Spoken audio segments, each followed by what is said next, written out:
Would you go out on a date with my niece? When my director Kevin said that, I stopped the hand that was bringing a sandwich to my mouth. I'm sorry for the sudden request, but I'll make it worth your while. Just name it. Today was a rare occasion. The director had invited me to eat lunch with him in the park next to our small manufacturing plant at work.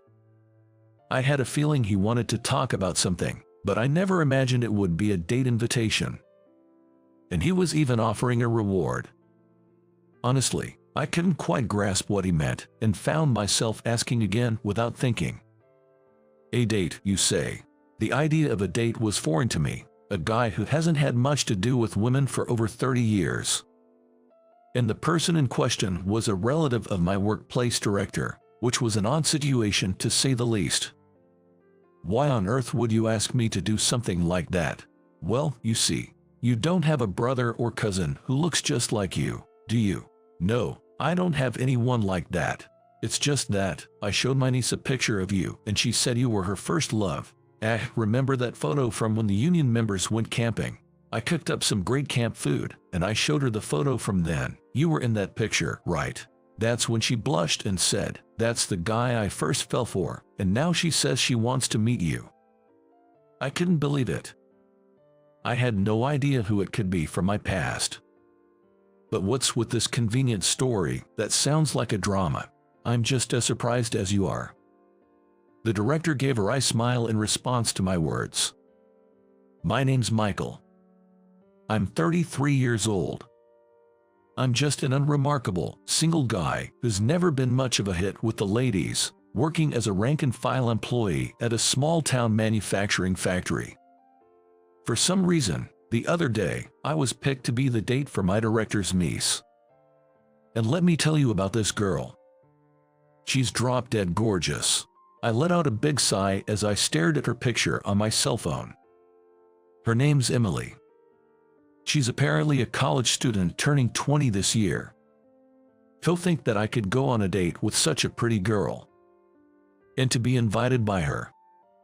Oh, how lucky I am. So, you'll meet with her, right? Yeah, of course. I stuffed a sandwich into my mouth with gusto. From that day on, every day was thrilling, and I couldn't wait for the date. When was the last time I had a date with a girl? Oh, but I've got to be careful. She's the niece of my director, the department head. If she reports back that I was all googly-eyed just because she asked me out, I'll be in deep trouble. Thinking about all this, I tried to calm my racing heart as I headed to the station to meet her. There he is. You're Michael, right? Huh? I was taken aback by the sudden sweet voice. In that moment, I found myself face to face with a woman I didn't recognize. Not good. Our lips were too close, and I found myself becoming conscious of her. You're Emily, right? I straightened up and tried to appear calm as I spoke. Yes, that's right. I'm looking forward to today. She smiled at me with joy. She's definitely cute. I was captivated by her smile, as warm as a spot in the sun. Michael, let's start by going to a cafe. Oh, okay. Snapping back to reality, I decided to ask something that had been on my mind for a while. By the way, I heard from the director that we've met before, right? Was it during elementary school, or maybe in middle school? Even looking at her face, I couldn't remember meeting her in the past. Then Emily said with an embarrassed laugh, "Well, I told my uncle you were my first love, but actually, I just thought you were my type after seeing a picture of you. I heard from my uncle you weren't married, so I thought I'd like to meet you." As she said that, she blushed, looking into my eyes, and smiled warmly again. I couldn't look away from her smile. And so, my date with Emily began. But that day, I was completely at her mercy the entire time. "Here you go. Have some ice cream. Open wide, please." "I can eat by myself, you know." I managed a nervous laugh and told her that, to which she puffed her cheeks and said, "Oh, come on. Today is our date, right? You could at least indulge me that much." "Really? Oh, okay. Got it." I gave in and ate the ice cream she offered. But man, this is embarrassing. Then she gently stroked my cheek with her finger. Whoa, what? You had a bit of ice cream on your cheek. Hey, don't startle me like that. Why not? We're lovers for the day, aren't we? She scooped some vanilla ice cream with her spoon and took a bite herself. Delicious. You can't beat vanilla ice cream. I was surprised by how forward she was, considering we had just met that day. Is this what all young folks are like nowadays? Lovers for a day. Her words gave me a bit of a pang in my heart. After eating at the cafe, we went to see a movie at her request. I hardly ever watch movies, so I was really taken with the sweet romance story. Sharing a large bucket of popcorn between us also made me feel thrilling. Time with the lovely Emily flew by, and I was sad that this fun time was going to end just after one day. Hey, if it's not too much trouble, I'd like to see you again. Then she just looked down, saying nothing. What? Did Emily feel something was off after dating me?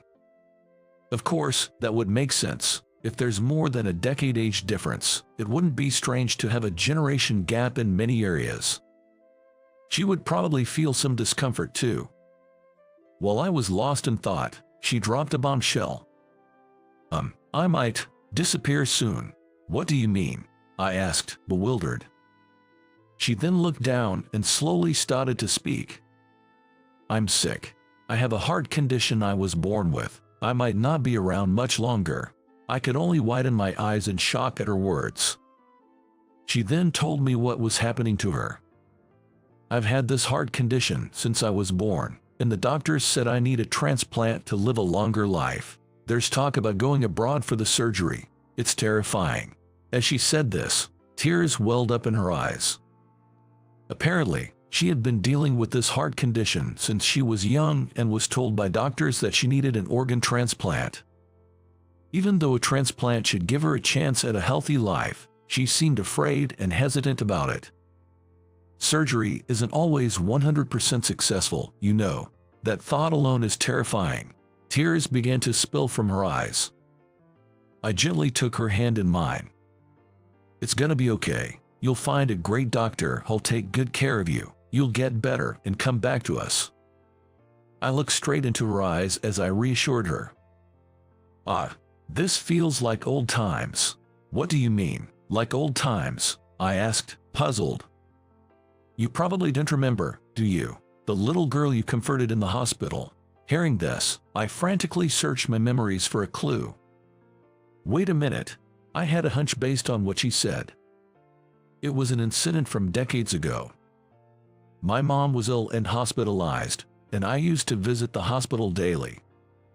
My mom's room was a large shared room, and every time I visited, there was a little girl from the pediatric ward who would come to see my mom. She was a bit of a handful, sneaking in to see my mom without the nurses knowing. Convincing her to go back was my job. Are you, Emmy? I couldn't help but raise my voice. You finally remembered. I was waiting until you did. She laughed shyly. But you know, when we reunited, I felt a tad lonely. After all, you didn't remember me at all. Well, I'd never guessed the director's niece was that little Emmy. Meeting you here of all places. All my memories came flooding back, recalling the old times. When I would sneak out of my room to go see your mom, you would call me Emmy and escort me back to my room. I'm going to admit now, I did it on purpose to get some attention from you. Is that right? Yeah, because no one would play old maid with me. She smiled sadly and gently lowered her gaze. Back when she was hospitalized, she couldn't get along with the other kids in the pediatric ward and was often alone. She must have felt lonely. She often snuck out of her room, giving the nurses a hard time, the little mischief maker. My mother, well, she always had a soft spot for her. You always cared for me too, playing with me along with your mom, but when she was discharged, you stopped coming to the hospital, which left me feeling really lonely. I didn't even ask for your contact information, so when my uncle showed me your picture, I was shocked. You did a good job recognizing me." "Well, you haven't changed a bit." Impressed by her sharp memory, I couldn't help but chuckle. So, that little girl had been thinking of me all this time. I'm still going back and forth between the hospital and home. The doctors say the number of visits would decrease if I get the transplant. "Don't worry, you'll be fine." I spoke to her with gentle assurance. She looked up, surprised, with tears welling up in her eyes, turning them towards me. I was so anxious, thinking, what if the surgery doesn't go well? "I desperately wanted to see you, Michael, so I asked my uncle to bear with me and asked you to come along today." I took her hand and squeezed it firmly, conveying a certain message. Tears quickly overflowed from her eyes. "Is that okay with you?" "Yes, please do." At my words, she wiped away her tears and responded, "Emily came home crying yesterday. I was really worried about her." The next day, I talked to my director about the date during our lunch break. Was she still crying? Yeah, she cried all the way home and had a rough night. Turns out, the director had been like a father to Emily. "I'm sorry for taking up a whole day of your time when you were so busy. By the way, what would you like as a thank you?" To the director, I replied, "For the date, I'd like to ask for Emily herself. Please let me have her." That's what I had told her. That once the surgery was successfully over, we would officially start dating. After the transplant surgery is done, I'd like to date her with marriage in mind. Emily was so happy she cried all night. She couldn't believe she'd get to marry her long-admired Michael, and she said she wants to live a long life, for your sake too. Is that so? I'm glad. It was the first time I'd ever seen Emily cry tears of joy like that. I hoped my confession would give her even a little bit of support as she faced her surgery with fear. I truly believed that from the bottom of my heart. Some time later, Emily went abroad to undergo a transplant surgery. And thankfully, the surgery was a success. Now, I spend my days enjoying the email exchanges with Emily, who's in the hospital. Recently, I've been feeling so well. I wish I could fly right back there. Whoa there, flying is definitely out of the question. Come on, I'm feeling great and I just can't wait to see you soon. I feel the same way, Emily. With every email we exchanged, I felt our connection grow stronger.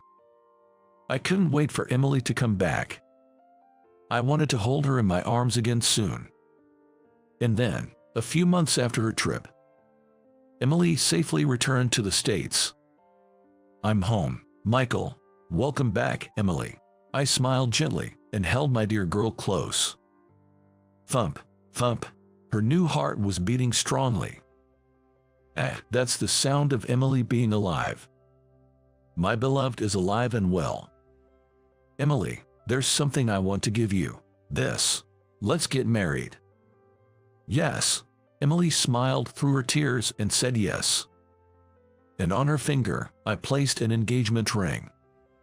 She came back to life, for me. Now, it's my turn to live to the fullest for her.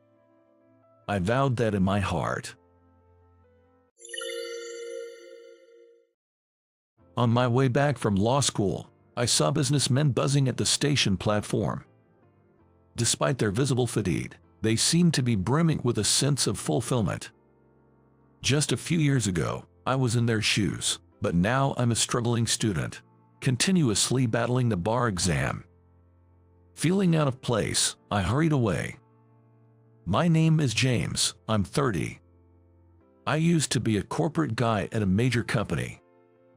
Originally I was a law student, but I failed the bar exam multiple times during college. Realizing that it was too hard to keep trying after the college, I reluctantly gave up and found a job. At first, I thought being an office worker wasn't so bad, but the days were somewhat unsatisfying. By my 6th year at the work, I had become competent and was entrusted with more responsible tasks. Being relied upon made me feel more responsible, and I became more motivated at work. I also got married to my college girlfriend. My wife Caroline became a doctor after much effort. and she's truly too good for someone like me. Life was fulfilling both personally and professionally. Or so it should have been. A year into our marriage, I began to feel that same sense of emptiness again. Though my relationship with Caroline was great and there were no problems, I couldn't understand this feeling of void. Every day, getting on the packed train, lining up with people dressed the same, heading to the office with the same look on my face, it all just starts to feel so empty. I couldn't quite place this feeling myself, and I let it slip to Caroline during dinner. It's obvious, isn't it? While saying that, Caroline gave me a look as if to say, "What are you talking about now? You haven't fully given up your dream." I stopped eating and looked at my wife. "It's just that your current job doesn't satisfy you. It's too different from what you really wanted. Think about it. Have you ever laughed after work?" Hearing that made me reflect on my usual self and remember the past. My dream, that was, like my dad. Back in my student days, I was all about chasing dreams. My dad often came home late while I was sleeping, especially after a long day at work, but I vividly remember the joy on his face when he had a successful day in court. It was a happiness that seemed to spill over to anyone who saw his smile. Even as a kid, I realized that helping people must be a truly joyful thing. I wanted to save those in trouble. I wanted to be a lawyer like my dad. The reason was simple, but to me, who grew up watching my dad, it was a profession of admiration. I had shared this aspiration with Caroline back when we were students. She remembered that. Her words struck a chord. Yes, I hadn't completely given up on the dream of becoming a lawyer. And then I made a big decision. Of course, it was an important matter, so I discussed it with Caroline. "I'll support you as much as I can, so why don't you give it another shot?" With Caroline's encouragement, I took the plunge and quit my job to chase my dream of becoming a lawyer. I've been buried in my studies ever since. We're mostly getting by on Caroline's salary. Feeling guilty, I started tutoring to at least earn enough to cover the law school fee. I'm trying my best to be in a position to support Caroline soon, but it's not that simple. Truth is, I've already failed the bar exam 3 times. I'm ashamed of being so dependent on Caroline, and I'm desperate to change our situation, but no matter how much I struggle, I can't seem to find a way out. I was reaching my mental limits. One day, I somehow managed to get out of bed to go to the law school. They say 3rd time's the charm, but failing the bar exam for the 3rd time really took a toll on me, both mentally and physically. Honestly, my motivation to study was waning. Caroline was on the night shift today, so I started making the breakfast just for myself. Bacon and eggs, salad, and toast. As I wolfed down my food, I was reading the news on my phone when suddenly the ringtone blared. Who could it be this early in the morning? When I checked the name, it was from Paul, a mutual friend and classmate of both me and my wife. I had a bad feeling about this. "Hey, is that you, James? Long time no see. How you been?" The conversation started with the usual pleasantries, but I sensed something off in the tone of his voice. "I'm all right, just a bit tired," I replied with a fake smile. Then Paul, seeming a bit rushed, said, "I hate to bring this up at a time like this. I just happened to see it. Don't get mad, but I saw Caroline, your wife, going into a hotel with another man." I felt a strange sensation, like a chill ran to the core of my body. I guess it's true then. It felt like all the dots of suspicion I had were connected. It was because I had been feeling distrustful of Caroline's recent behavior. The way she keeps her cell phone all the time. The fact that she had her night shift doubled in the past few months. The way her makeup and clothes had become more flamboyant. Even when I asked Caroline about it, she would just gently deny it with a smile, but I couldn't shake the feeling that there might be another man. That's how I was feeling. I grabbed some clothes that were lying around, that changed quickly, and dashed to the hotel where Paul told me he saw her. "James, over here. This is the place," Paul whispered to me, almost like a detective on the case. As I hid in the shadow of the bushes with him, there was Caroline, who was supposed to be off from her night shift, leaning on the man with a spoiled look on her face, coming out of the hotel. I felt a rush of blood to my head but couldn't help staring intently at the man. That face I had seen somewhere before. It was one of Caroline's colleagues. I remember he surely has a family of his own, so this was clearly an affair on both parts. I burst out of the bushes, and, "Good morning, Caroline. What in the world is this all about?" At first, she was startled by my sudden appearance, but then the look in her eyes changed. "It's nothing. You see it all for yourself. Do you even realize what you're doing?" "I know exactly what I'm doing. I've reached my limit with our life together. How many times have I thought this is it? Don't preach to me when you can't even bring home the bacon." Caroline didn't flinch at my question. If anything, she was defiant. Seeing her like this, I finally got it. I couldn't drag this out any longer. Our marriage was beyond repair, thoroughly shattered. After that, I proposed divorce to Caroline, and she agreed readily. Thanks to Paul catching her in the act and my bit of legal knowledge, I managed to get her tidy sum in damages from Caroline and her lover. As for me, I quit my tutoring gig and poured all the settlement money into living expenses to hit the bucks hard. No time to wallow. I think I was more driven by the urge to prove myself. I had backed myself into a corner with no way out. Free from the need to work, I holed up in the law school study rooms day after day. That's where I kept running into this woman, probably another student struggling like me. She had quit her job too, to attend this school, she said. Her name was Emily, and she told me this year was her last shot at the bar exam. We were both in the same dire straits, encouraging each other while we studied. After a relentless study regime, I passed the exam with flying colors. Emily passed that same year too. We hugged each other, crying with joy.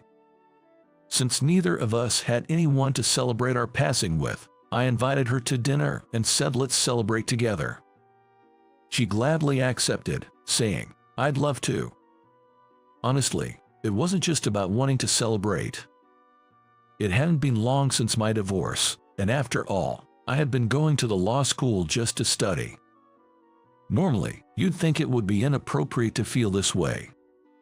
But as we studied for the exam together, encouraging and pushing each other, I couldn't help developing feelings for her. I even thought to myself, what am I doing? But I couldn't lie about my feelings. Once I no longer go to the law school, I knew I'd barely have a chance to see Emily again. I didn't want to have any regrets, so on the way back from dinner, I told her how I felt. Of course, I was upfront about being divorced and the reasons behind it. She listened silently, but after I finished, "Thank you, actually, I felt the same. I thought it would be inappropriate to have these feelings while we were studying for the exam, so I was going to just say goodbye." She laughed as she said it. She told me she doesn't mind that I was divorced. "Just because, James, you haven't done anything wrong, have you?" That's what she said. She understood the struggles I'd been through because she was in the same situation, and she reassured me by holding my hand. I said to her, "Thank you." Afterward, Emily and I started dating, and we eventually married, holding a modest ceremony. I, a former office worker who had quit his job and gone through a divorce, had finally seized happiness after much hardship. Emily and I completed a year of legal clerkship and landed jobs at different law firms. Despite our busy schedules, we were living fulfilling lives. Then, one day, something unusual happened. I was summoned by Rob, who was the boss of the firm. Was it possible that I, still a newcomer, had messed something up? While being nervous, I entered the Rob's office, where I was greeted with, "James, we've got an unexpected case. Have you ever handled a settlement for a traffic accident?" The client has requested you as their attorney, so please take care of it." I was taken aback. It was unthinkable for me to be specifically requested since I don't have much experience yet. "Rob, may I see the client's name?" I was stunned into silence as I looked over the documents handed to me. To my surprise, the client was my ex-wife, Caroline. And what was even more unbelievable was the case itself. Caroline had been in an accident. Apparently, the car carrying Caroline and her affair partner collided with a drunk driver's vehicle. Caroline and that man were still an item, it seemed, though it looked like he had also gotten a divorce by then. While the affair partner sustained minor injuries, Caroline was seriously hurt. She had surgery at the hospital and continued treatment, but she was left with a disability in her leg. It sounded like she wouldn't be able to walk as before. Even with rehabilitation, it's still uncertain whether she'll be able to walk on her own.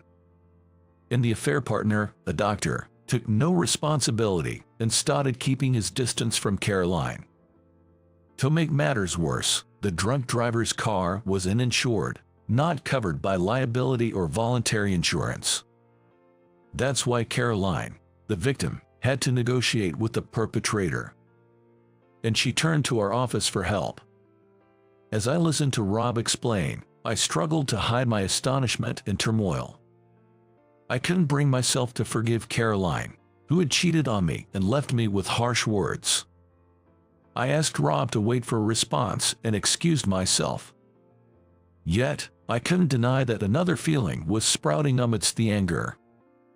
It was gratitude towards Caroline, who had supported me for 3 years while I was a struggling student. Despite her own hardships, she supported me even financially as a wife.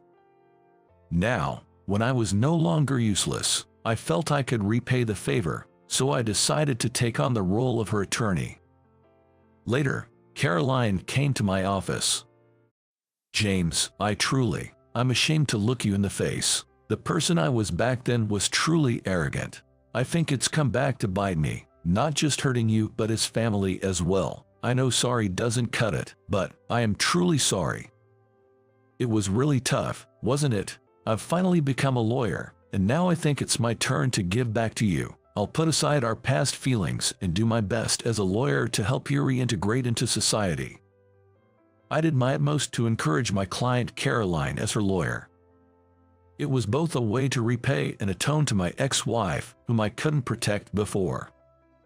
It was a tough case, especially being an uninsured accident, but I managed to settle the negotiation between Caroline and the perpetrator.